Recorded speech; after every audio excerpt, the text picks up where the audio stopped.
Hello, this is AP US History Unit 4, Topic 14, the Seneca Falls Convention, the Declaration of Sentiments, and the Fight for Women's Equality. Alright, here's a little intro before you start taking notes. The early 19th century was very much a man's world, where wives were expected to stay at home and subordinate to their husbands. When married, women also lost the ownership of their property to their husbands.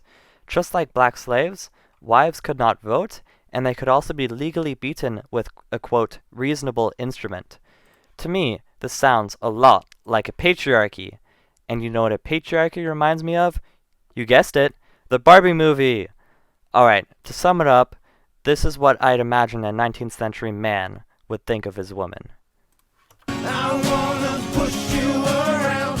Well, I will. Well, I will. I wanna push you down.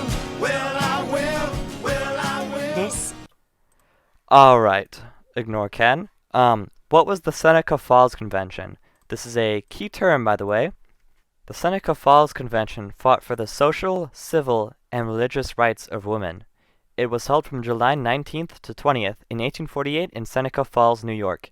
It contained 11 resolutions, and all of them but the ninth one passed. The ninth resolution demanded for the women's right to vote. And this was also not granted until 1920 with the 19th Amendment. Here's the opening speech from Elizabeth Cady Stanton. Quote, "We are assembled to protest against a form of government existing without the consent of the governed, to declare our right to be free as man is free, to be respected in the government which we are taxed to support, to have such disgraceful laws as to give man the power to chastise and imprison his wife, to take wages which she earns, the property which she inherits, and, in case of separation, the children of her love." Who organized it? It was Elizabeth Cady Stanton, Lucretia Mott, Mary McClintock, Martha Coffin Wright, Jane Hunt, and Amelia Bloomer. Elizabeth Cady Stanton was the leading women's rights activist and the main organizer of the Seneca Falls Convention. This is her with her two children right before the convention. Amelia Bloomer was also one of the main people behind the dress reform movement in the 19th century. Here you can see bloomer costumes with very extravagant designs, and also Turkish trousers here, which was unheard of at the time because trousers were reserved for men only. Alright, the Declaration of Sentiments. This is another key term. The Declaration of Sentiments was the convention's manifesto that described women's grievances and demands. It distilled the importance of the Seneca Falls Convention and argued equality to women was guaranteed by the Constitution.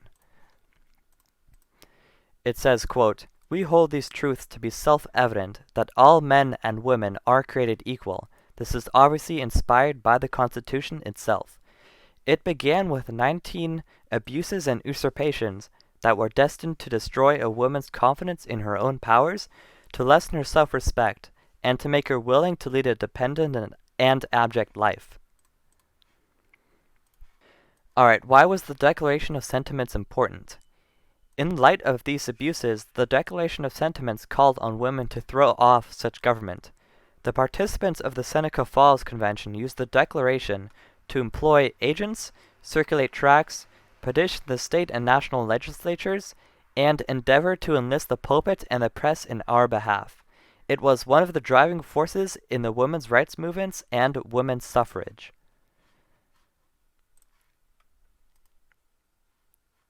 Alright, make sure to smash that like and subscribe button, and remember, stay Knuff. Bennett out.